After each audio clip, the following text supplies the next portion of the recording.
Isang pinagpalang araw sa inyong lahat. Tayo po'y magninilay sa salita ng Diyos, ang pinagmumulan ng awa ng ating buhay, ang salitawa. My dear brothers and sisters, we are now on the third Sunday of Lent. We all know the feeling of thirst. When we are thirsty, we seek a drink to quench it. In life, our thirst symbolizes the desires and longings within us. One of the deepest thirsts of the human heart is not for water, but for meaning, love, and acceptance. This Sunday, our gospel recounts the encounter between Jesus and a Samaritan woman who came to the well in search for water, but received something far greater, a new life. Jesus meets the Samaritan woman at the well at noon, the hottest time of the day. Kadalasan mas gugustuhin natin sumalok ng tubig sa umaga kasi hindi mainit. But why was the woman willing to draw water at the peak of the day's heat? Perhaps because she was avoiding people. Her past and identity made her ashamed to face other people. She carried with her shame, loneliness, and disappointment. In this dark moment, Jesus, our Lord, meets her. The story tells us that the Lord speaks to her. Ito ay unusual.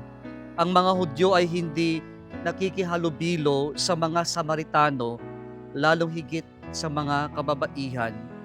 But Jesus breaks down these barriers and begins the encounter with a simple request for water.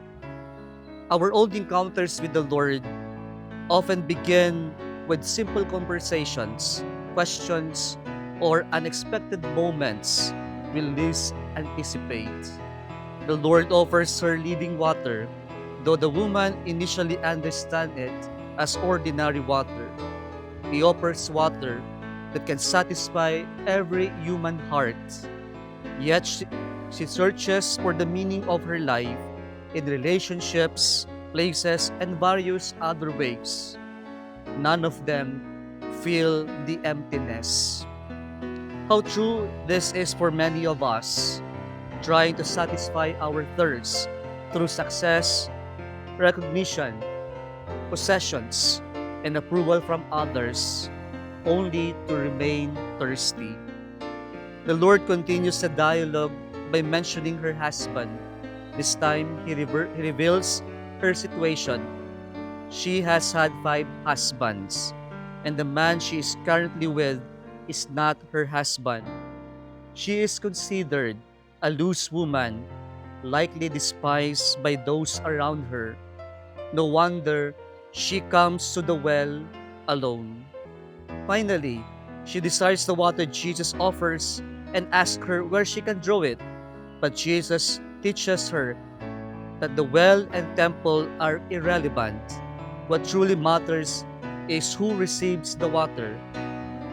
We become temples of God. This is the message of our second reading today. Jesus reveals himself to a foreigner as the Messiah. He is the rock from which living water flows, as experienced by the Israelites in our first reading. Si Jesus lamang ang pupuno sa lahat ng ating uhaw.